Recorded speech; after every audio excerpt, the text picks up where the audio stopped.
That's a stench. You stink. Your sin stinks. That's what God is saying. Our sins stink. Remember, talking to myself here too, y'all. One finger pointed, three pointed back. Our sins stink to God. They had made it a house of merchandise. They were selling things outside.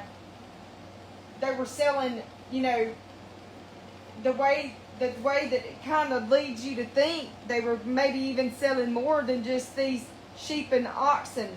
Who knows what they were all selling out there. But God does not want his house to be a house of merchandise.